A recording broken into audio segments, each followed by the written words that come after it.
host and guide us through a wonderful discussion. Louise, are you there? I'm here. Is our guest here?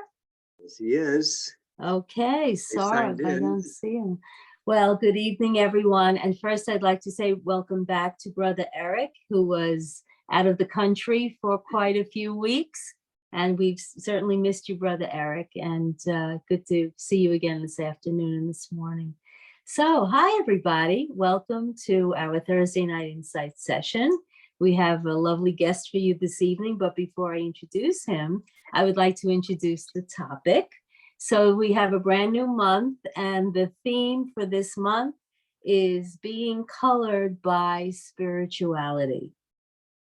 And if you saw the flyer, it's a lovely little blurb where, here we go. Just as visible light comprises a spectrum of colors, souls as spiritual lights comprise a spectrum of spiritual qualities. Let us explore what it means to be colored by spirituality. Well, I know many of you were with us last Sunday when we had in person and on Zoom. We celebrated Shivratri, and we had such a wonderful experience. I was one of the people who spoke about how spirituality has colored her life. And the interesting topic tonight is that is the sublime light of knowledge. And you may, especially if you didn't attend last Sunday, if you couldn't be with us, what does knowledge have to do with spirituality? Well, actually, and I'm sure that Saurabh will tell us that in a few moments, that's what our whole life is about. First, we learn how to be better spiritual beings. First, we learn that we are souls, not bodies. And then we have the difficult lessons to learn in putting it into practice. And of course, what we want to share with other people is bring love and bring light to a dark situation. As we know, the darkness is always illuminated. Strike one match and your darkness is gone. And I'm sure this evening will be filled with many lovely experiences shared by our speakers, Saurabh. And I'm looking forward to possibly hearing a lot from you. We do have the chat tonight. We are on Zoom this evening, and it would be lovely to hear your voices and even see some of your faces as we did a few weeks ago. That was really a pleasure for me. So there's a face now. If you would like to show your video, or at least at the end, we can wave goodbye, whatever makes you comfortable. So I would like to introduce Saurabh Gupta. Dr. Saurabh Gupta has been practicing Raja Yoga meditation for 20 years. He is currently based in Indianapolis, Indiana, where he helps coordinate the Brahman activities at the center there. And he has a background in mechanical engineering and serves as a research scientist in the field of international combustion engines. And his personal quest is to learn and apply spiritual principles to everyday life. So I would like very much to say hello to you, Saurabh, finally meeting you. I wonder if we have met at Peace Village. We were trying to speculate about that. And thank you for making the long journey all the way from Indianapolis to be with us this evening. So the topic is yours. And what does knowledge have to do with the sublime and with our ability to bring light to any situation? All yours. Thank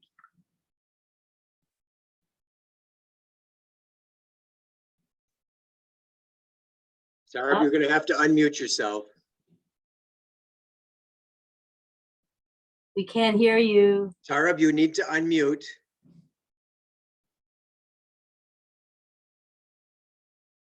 Up. Says he's not allowed to.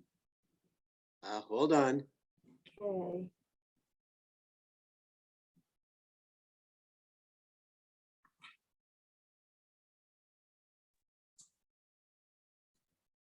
He was a co-host. Yeah, okay, thank you. Is that you? Yeah. Okay, thank goodness. Thank you. Drama. Thank you for Welcome this. again. Thank you. Thank you so much, Louise. And thank you, Brother Eric, for this warm invitation. And I'm looking forward to spending a few minutes with all of you. I really love the topic that has been chosen tonight, the sublime light of knowledge. And kind of combining it with Holi, the festival of colors, and seeing how the light of knowledge is actually a color of spirituality that awakens me, nourishes me, nurtures me. So we'll share a few thoughts based on, some of the experiences that the soul has had. And we'll open it up to conversations afterwards. Right? Is that okay? Absolutely. Mm. Thank you. Yeah. Great. So this word, when we say light, light is something that allows me to see. Without light, I cannot see anything. Right now, if I'm sitting somewhere, if I make it completely dark, I cannot see anything. So light gives me sight. Light gives me sight. And, I feel this in the physical world, we have a sight and we can easily see. But this sight that, somehow we are not always able to see things as they are, see myself as I am, see others as they are, see the truth of life is sometimes because I don't have this light. And the light that enables me to see,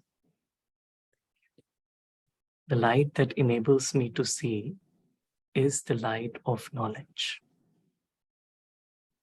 It's not a physical light, but it's the light of knowledge, light of knowing something valuable, something deep.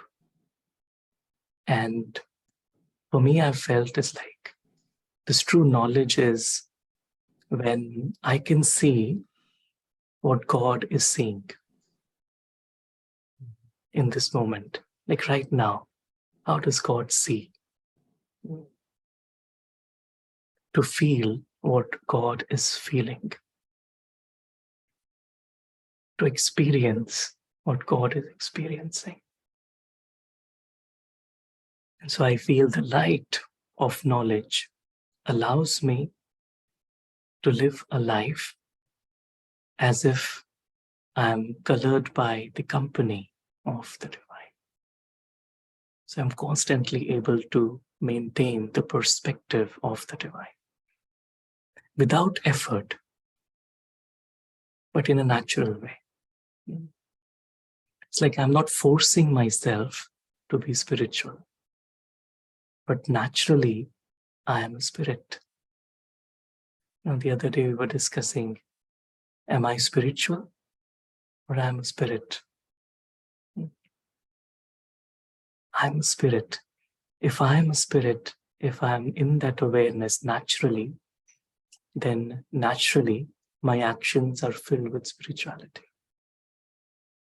So it's like my effort is not on the action level or not on, even on the words level. Like I have to be sweet, I have to be caring, loving. Yes, but that will emerge naturally when I am a spirit, when I have the clarity, the light of knowledge. So are my thoughts governed by my beliefs, my past habits, all those, or are my thoughts grounded in reality?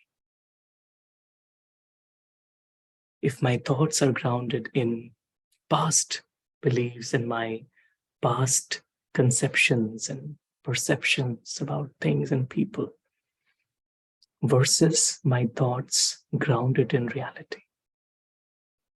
Reality of this entire play of life, right?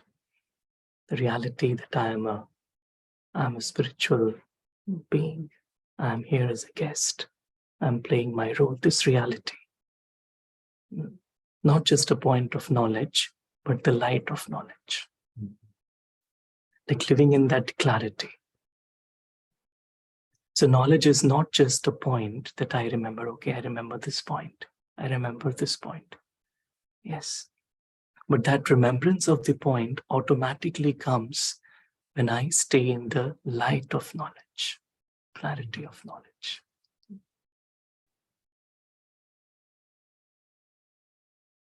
It's like someone, having a torch and showing the light of what I need to do, where I need to go, right? So that light of knowledge, and I was just thinking that maybe we'll discuss a few points and a few ways in which the soul has experienced coming into the light. What helps me to come into the light in a natural way. So I'll maybe share a few of my recent experiences on this, maybe 3 or 4, and then maybe we'll open up, right? And is it visible there? Okay. The first is, I'll say, is paying attention to the invisible. Saurabh, it's invisible. Were you showing something? No, not yet, but I will. Okay, sorry. Okay. Still in the mountains. Yeah, right. Yeah. It's like paying attention to the invisible. Let me share a screen.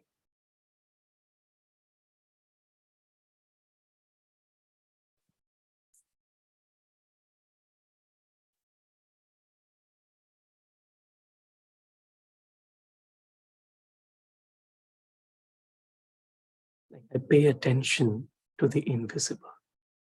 We all know that wherever attention goes, that's where the energy flows, right? And I've realized in my, spiritual life that spiritual effort is nothing but, for me, I've realized it's just this natural attention. Is my attention pulled towards the gross? Or am I able to hold the subtle, the invisible in my intellect? And if we see, like, everything, whatever is valuable is invisible. Electricity that runs everything is invisible. I can't see it. But that is what is running everything. The seed of the tree is invisible. I can't see when the tree has grown, but it's all emerged from the seed. So the quality, everything of the tree, everything depends on the seed, right? How powerful the seed is. And so everything, like in our relationships, what really matters, we'll say it's not the visible give and take, but it's the exchange of invisible feelings. How much the other person feels loved, how much I feel loved in their company. Physical gifts are not that important, right? Visible, whatever it may be or may not be, really it's not that important. What really is important is how much, like, invisibly we are connected. We feel comfortable. In the same way, the soul, like we are all here, the soul is invisible. The soul is doing everything, right? God is invisible. So everything is invisible. So what happens is, the paradox is, so the reality is in the invisible. If I really see, the seed electricity, the soul, God, love, respect, everything is invisible. Reality is in the invisible. I, the soul, am invisible. Now I want to feel real. But what happens is, because we are playing our part in the visible world, and we're so used to being in the visible world, we kind of try and feel real in the visible world. It's like I base my needs, my securities in the visible world. Everything what is visible matters to me. And that's why, like, I'll give an example. Like, we were recently moving to, a new place.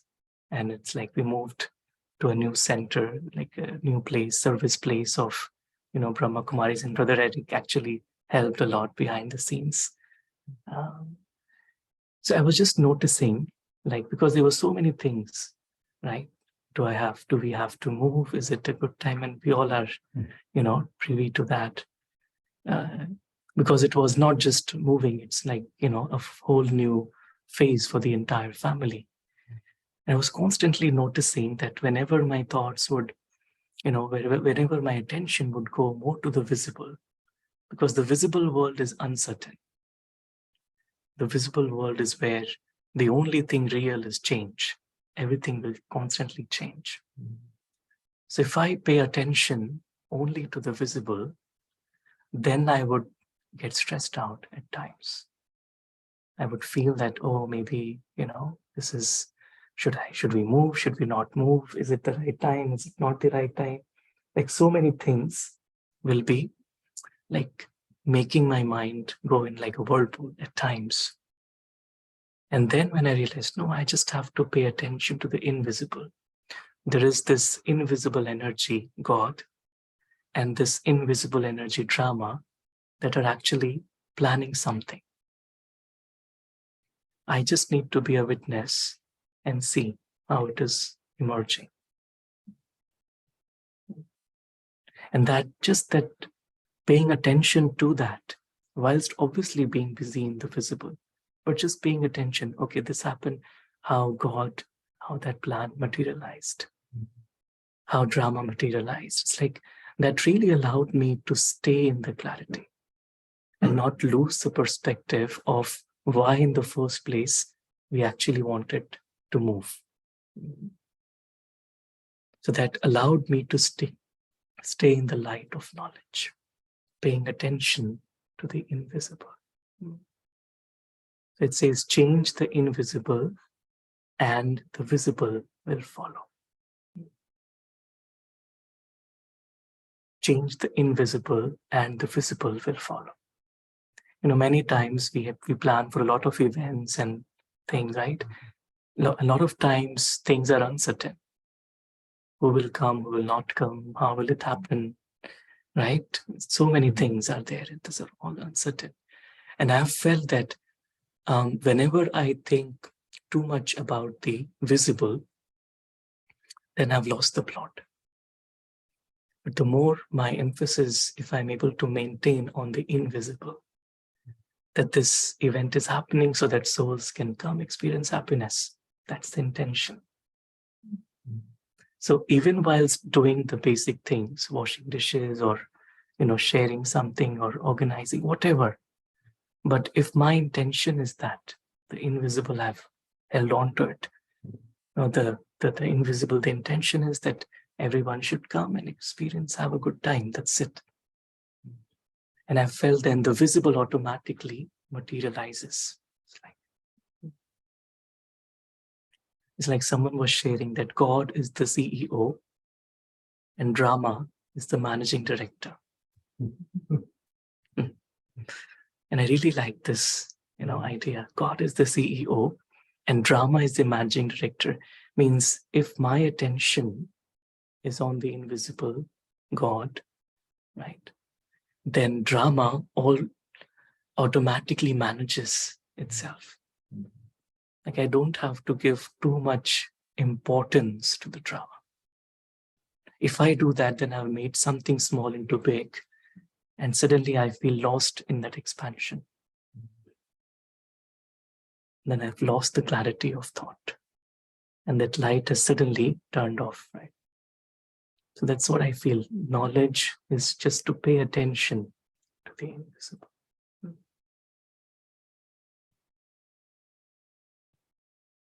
Even spiritual transformation at times I've felt in my life, if there is a sanskar that I want to change, and if I'm looking too much into the visible aspect of it, how it manifests, then actually it becomes difficult.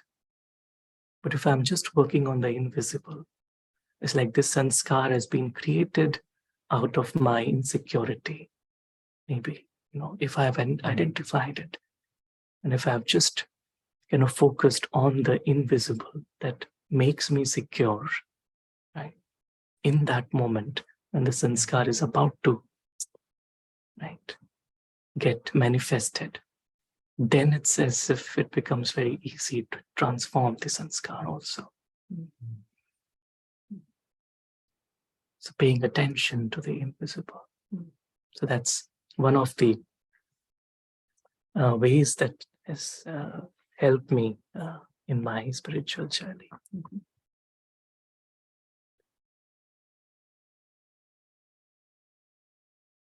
I'll share another. These 3 words have really helped me a lot in my journey. Says drop the story. Especially, when I sit to meditate and remember God, right? Remember myself as a soul and remember God. A lot of times, there is this unnecessary processing of thoughts and feelings that goes on. I'm sitting, but then it's just processing going on and connection is not happening, right? And that's when I tell myself that let me drop the story. So it's like I have created a story in my mind about every person I've met, about this situation, everything. I'm actually living inside my story, the story I've created in my mind. And that, the weight of that story doesn't allow me to connect to God.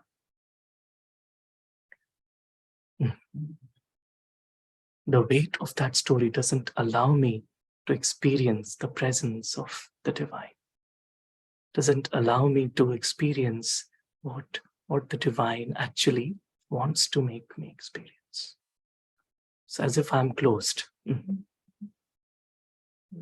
They say, I may be in a room, outside it may be all bright and sunny, but I may be in the dark because I haven't opened my windows.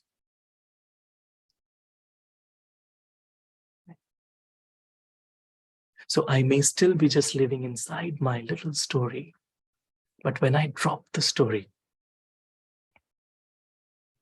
it's like many times I feel this, the life of a coolie. Like a coolie is, especially in India, in a railway station, there are some people who would play the role of a coolie. They would carry the bags and it's right. And sometimes I feel that I become a coolie of my own story. I carry it. And so when I'm in meditation, I say drop the story means in that moment, nothing really matters. It's just I'm completely free and I'm available to experience the divine. And in that moment, I'm not consciously trying to connect, but I'm just soaking in the presence. So if right now, if all of us in this moment just feel that, we are just dropping the story, even for a minute, if we can do that together.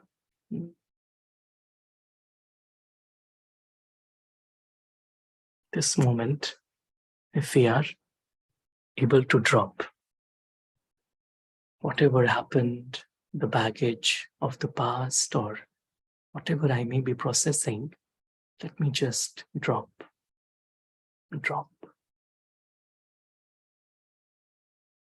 Nothing of this physical dimension is important in this moment.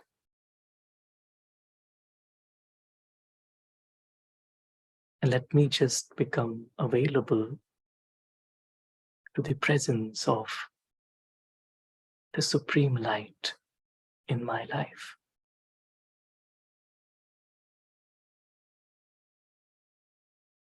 I'm available to be loved by God.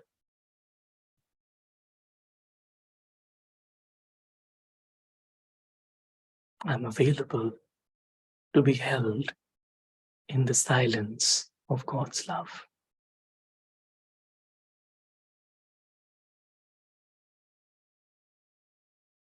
I'm available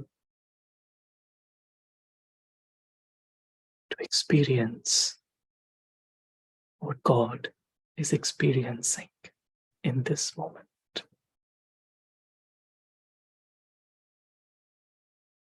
The story world is left behind, and I'm just soaking in this warmth of God's love.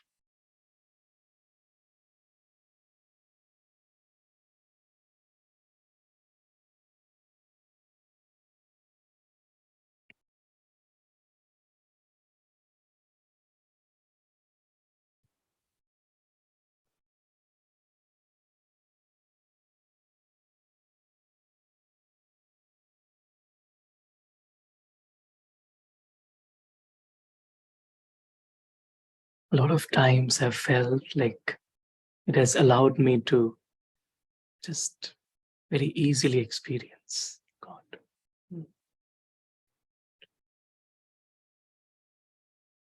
And come into the light. We hear words in meditation, bodiless. And the other day, this word came up, storyless. Storyless means even for 5 minutes, but just being without a story. Just being an observer. I'm without a story. As if Saurabh is somebody else, his life is something else. It's happening, but I am a point of light. Free.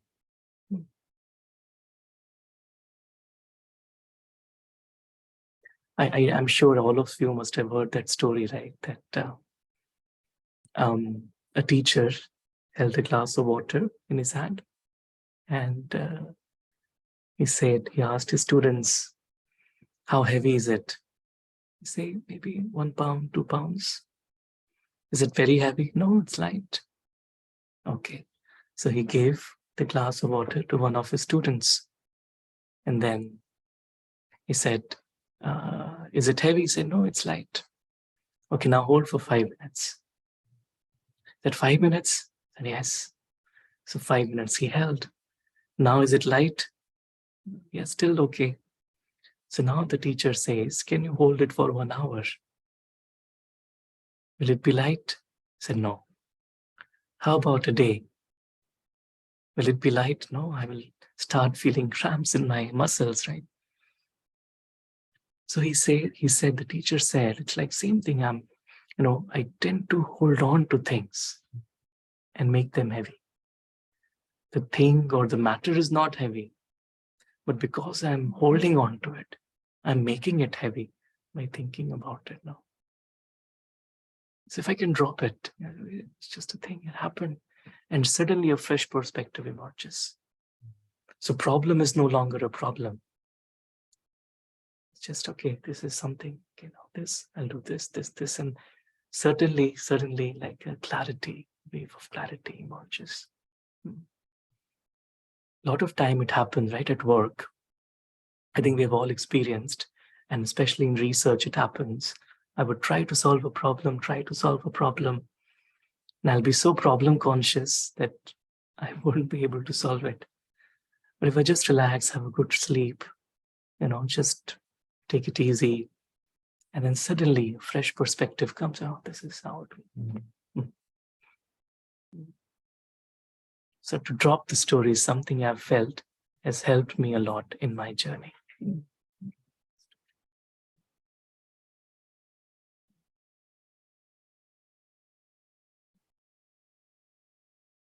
Just show another image over here that explains in another way that can you close the door over here? It's like creating these realities in my mind. One is, I'll say, inside the story, and the other is outside the story. Inside the story and outside the story. So inside, I may be lost in just my own world and my own jungle of thoughts, right? The moment I take time to just go above, I can see the story from above. And it doesn't pull me down. I've dropped it. So living outside the story. Another thing that helps me, and especially this is how to stay in the light, especially when there is pressure in situations that are like deadlines at work, or even we have seva services, and there's a lot of pressure at times of doing things. And so one thing that has helped me is this, and I remember this: stretch the time. Stretch the time. I've understood that time is relative. Right? Time is relative. Einstein's theory, right? Time is relative. It's not absolute.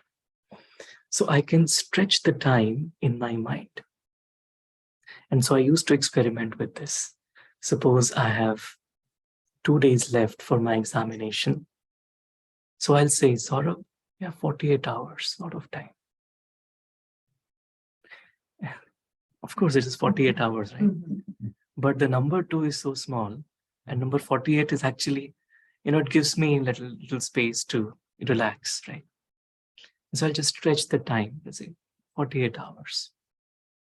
And if it is, let's say, 1 hour left, 3,600 seconds, a lot of time, a lot of time. Means I'm not allowing that thought to grip my consciousness that there is no time, there is no time. There is a lot of time. I have time. I have kind of stretched the time in my mind. And I've realized that it helps me to really be in the moment and see, what I have to do. Otherwise, it's like a lot of pressure. And I've realized that even something that I know, I'll make a mistake if I'm in pressure. If I take pressure of things. And really, if we see the soul is timeless, we belong to a dimension which is beyond time. Time belongs to the physical dimension. And that's why we say, the more I experience timelessness, like God is timeless, the soul is timeless. From eternal perspective, then it becomes very easy to stay in the clarity, stay in the truth. Like just I think some time back, we were just discussing is, like our childhood is real for us, right? We all have memories. Generally, we tend to stop thinking before our date of birth. And we remember our date of birth, like I remember, right? Date of birth, and we have identity card and everything, proof of, date of birth and everything, birth certificate, right? But realizing that's the birth of the body, it's not my birth.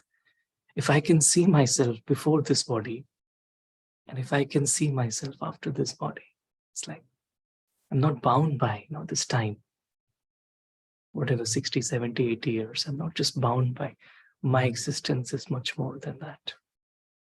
So that allows me to stay in the light of knowledge and not lose it.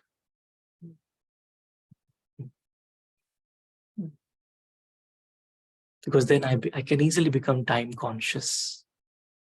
And I've felt that, at times, it's like, if I want to be accurate, at 8 o'clock, this has to happen. At 8:05, this has to happen at 8. And many times, I have to be flexible also, right? So stretching, being flexible, I felt this has helped me a lot in coming into the clarity, staying in the light.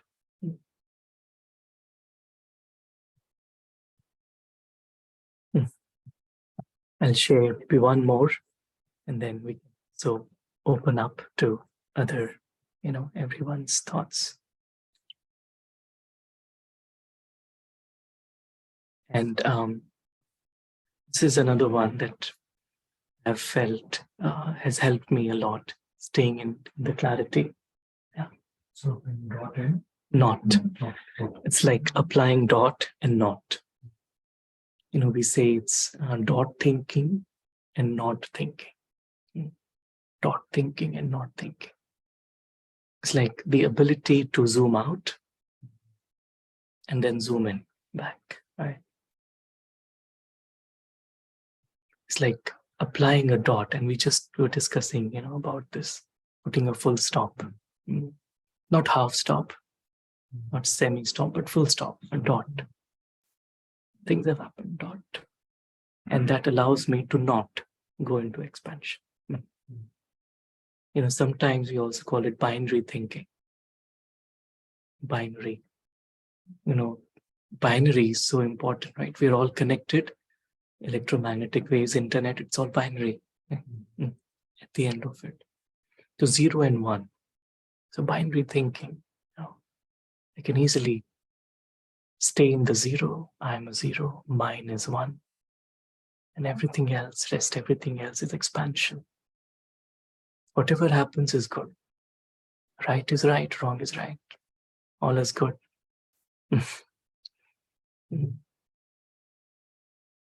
So it allows me to be comfortable in the moment.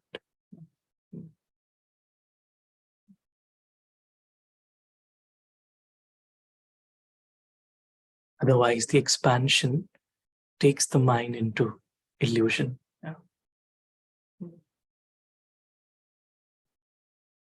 And so in my mind, with all these, 4 or 5 points, like paying attention to the invisible, right? And dropping the story, stretching the time, applying dot and not. I really feel that, as if there is a line. On one side of the line, there is clarity, there is light of knowledge. And on the other side of the line, there is darkness, there is illusion. And so even whilst performing actions, but to pay attention, to be on the side which is lit up, is what I feel the real spiritual effort is, just to stay in the light. So all these different pointers have helped me to, in my mind, stay in the clarity.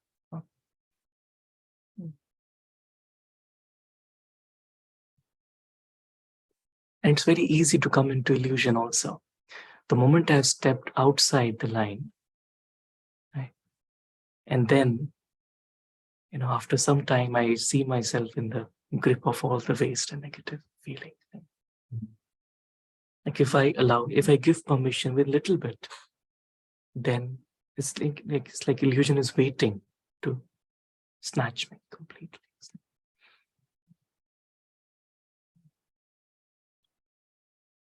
To pull me into darkness. Anyway, so those were a few thoughts about staying in the light of sublime light of knowledge. So thank you, everyone, for your time and attention.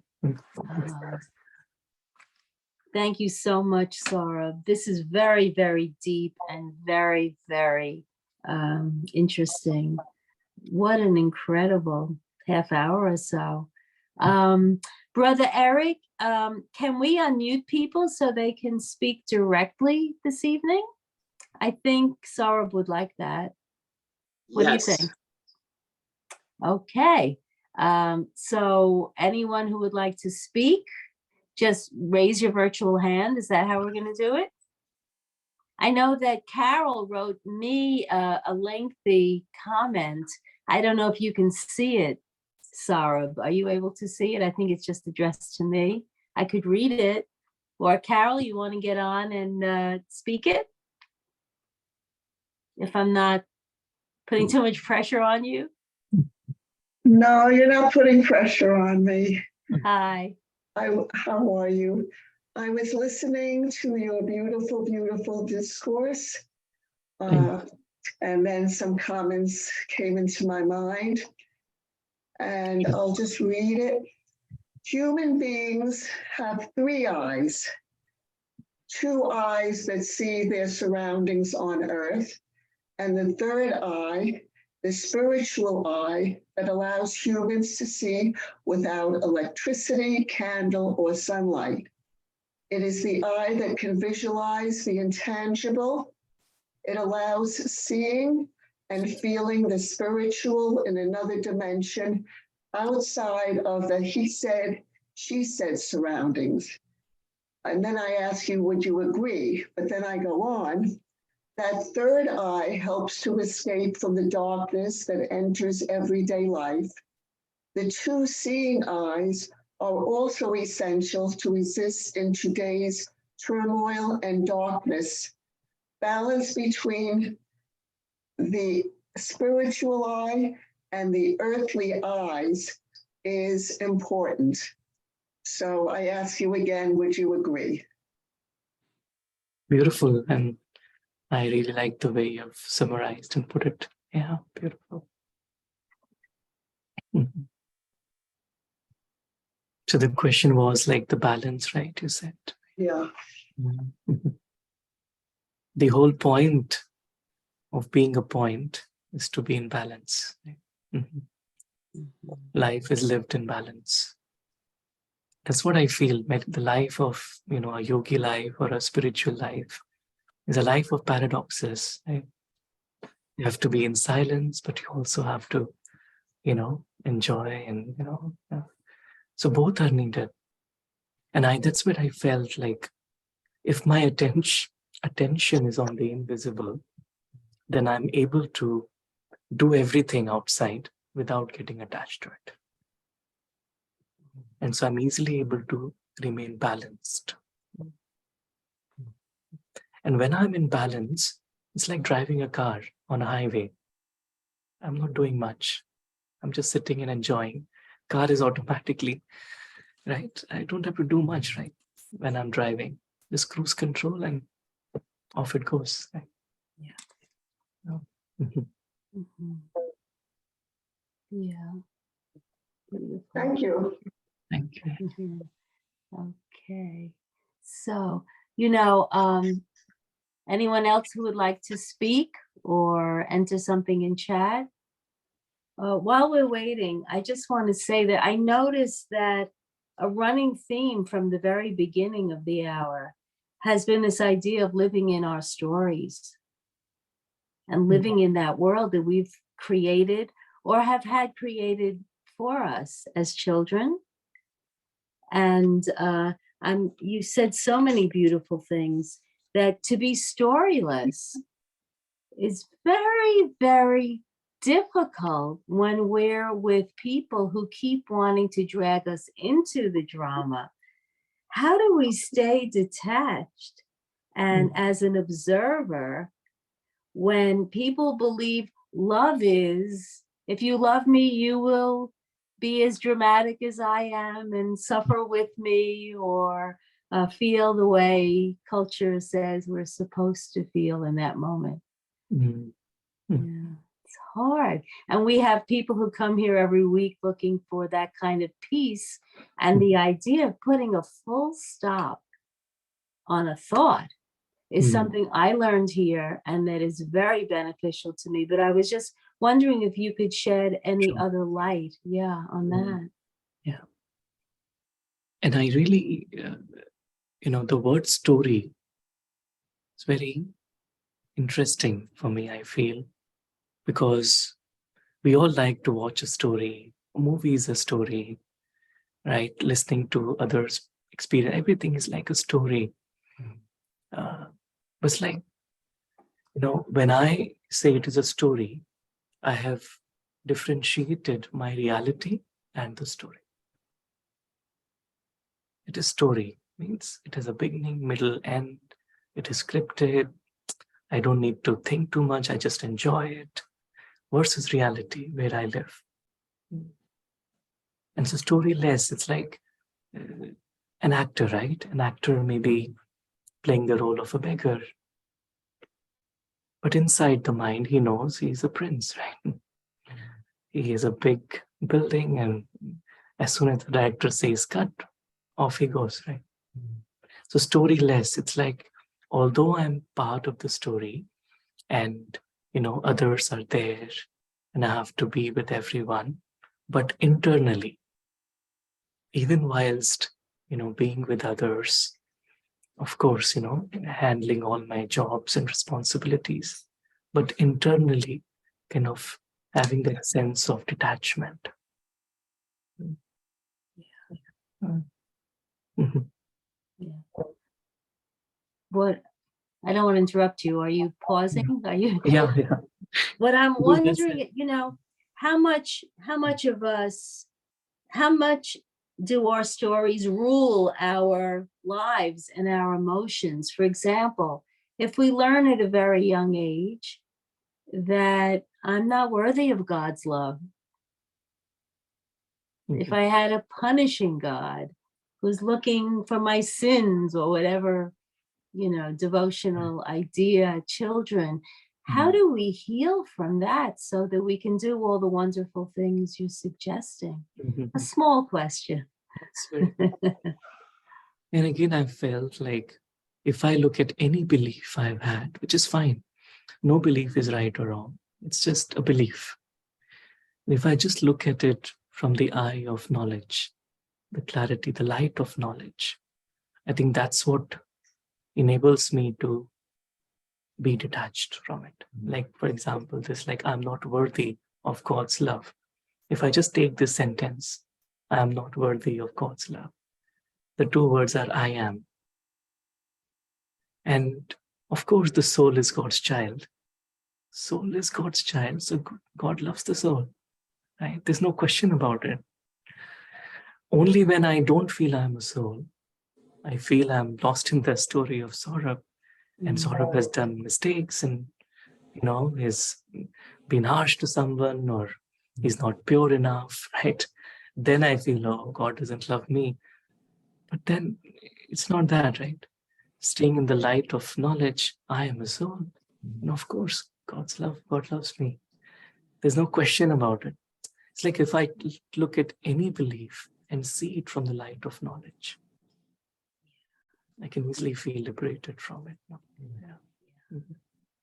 And I find that doing esteemable acts, in other words, focusing, and I learned that here as a student, that why am I focusing on what's wrong with me?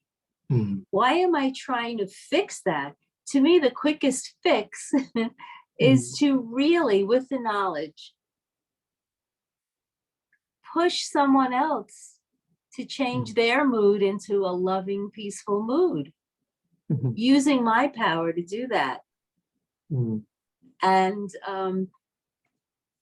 but I have to put a full stop on my old way of thinking, which is what you were talking about, in order to do that. Again, I have a chat if you want to respond to that, but I do have chats directed directly to me. Sure. Maria or Herman and Sherry, hi. Would any of you like to unmute and ask your question to our guest, yourselves? Sherry, you're not shy. What do you think? Hi, sweetheart. Ooh, you have something else on? I apologize. That's okay. Hold on. And Sherry, I want to thank you. I don't have your contact information, but thank you for my beautiful flute solo on my birthday. That was so sweet of you. I was very, very touched by it. So thank you. That was back in December. Okay. Hi, Sherry. Would you like to ask a question? You're welcome. You're welcome. I'm glad I could be of service to you in the moment. I do appreciate what was said about we just have to basically get a new script, and it's a script that we've not had for 5,000 years. So it can take some time to get the new script memorized or imbibed into our souls, you know, to be able to come from a truly loving space and being in the middle of the Iron Age people that we encounter, to be able to stop and see them in the moment of, okay, they're going they're reacting, they're acting from their script. And it takes time to learn how to do that. We do get opportunities too. That is a gift, as we've been taught, you know, to be in the middle of the fire and let go of our stories when the person or the individual is bringing it full force to us. And I've seen that. I've seen it happen, and it's very challenging, but it's not impossible. It just takes what it takes Absolutely. to change. Thank you. Absolutely. Yeah. Thank you so much. Thank you so much for being here and giving us a beautiful presentation. Thank you. Thank you. So, Herman or Maria, would you like to speak?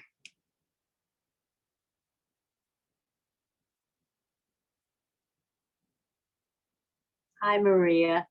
I normally don't call on people, but now you commented in the chat. It was lovely. Thank you. Okay. You need to unmute, Maria, if you do want to speak. No, I just sent you a message on chat that I really like the approach, drop the story, because it reminds myself, you know, be in the moment, forget the past, forget the future, you know, just be in the moment. So those thoughts come to us, you know, just to be aware and change them and, you know, drop the story. So I really like that approach. That's all I have to say. I really enjoy the talk. Thank you. Thank you. You know, if I can just say, I use that especially when I find I have something in me that it's an old story of someone I used to dislike or someone I have a resentment toward.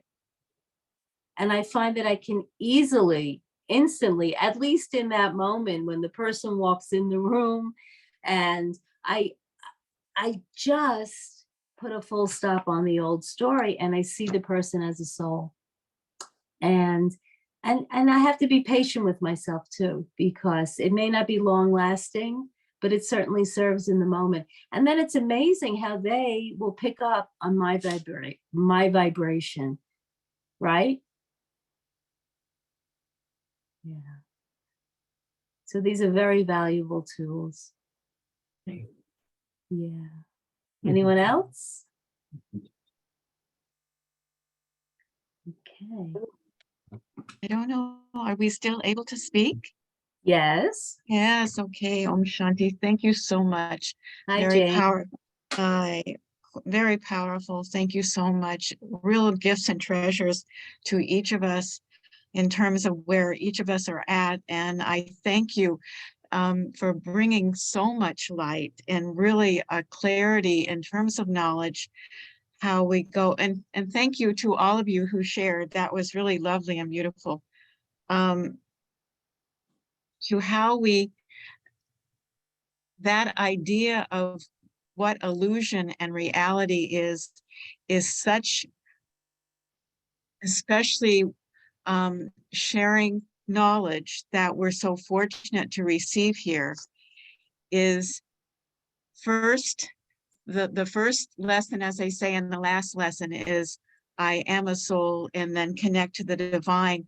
The more I'm able to travel that journey and be in that, then I can bridge the gap to others who may not be there. Because as we say, it's our vibration. The thought first is more powerful and impactful than something else. So I am so grateful of your beautiful share. Thank you so much. I will listen to it again and again and have an opportunity to share that with others. Thank you so much. Beautiful. Oh, very powerful. Thank you. Thank you so much, Jane. And thank you everyone for coming tonight and for your comments. I just looked, we have 4 minutes left. Just before I ask you to lead us, Saurabh, in a brief meditative commentary, if you would. I just have a couple of quick announcements for everyone. The beginner's course online is going to be the weekends in March, and it begins this coming weekend, and it's from 11 to 12:30. There's a flyer you should have received. Someone said they did not get emails. If you're not receiving emails and you gave us your address, or even if you just want to sign up now, please call Harmony House and we will add you to the email list, okay? And next week, we have a very special guest. Most of you know, Ram. Wonderful, our wonderful Ram. And he will be talking about the soothing tranquility of peace. So please join us next week on Zoom only. We are going to try and bring live sessions as often as we can. We're thinking of maybe once a month and making it hybrid for those of you who don't live locally anymore. But we will keep you well informed of that. Okay, so Saurabh, would you please take us to the 8 o'clock hour with your beautiful, beautiful voice. Thank you. Thank you. Thank you, Louise, and thank you, all the angels. It was really nice spending time with everyone. I really appreciate. So maybe let's just take a couple of minutes. And just like when we play a video on our phones, there is a pause button. And right now, let us see the entire story involving the character that I am playing. And let me hit the pause button. In this moment, I, the soul, I'm free. In this moment, I, the soul, have dropped the story.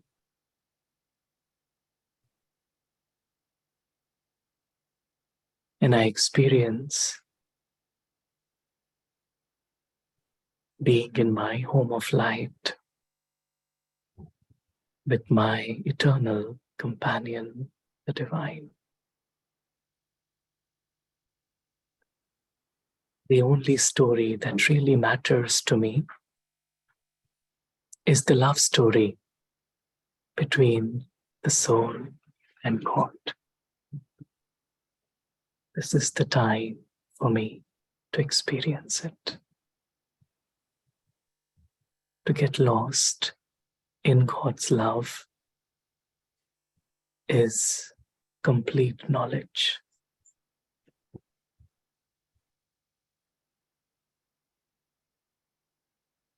In this light, in this love, I'm fully awakened and I'm ready to spread this light in the story of life.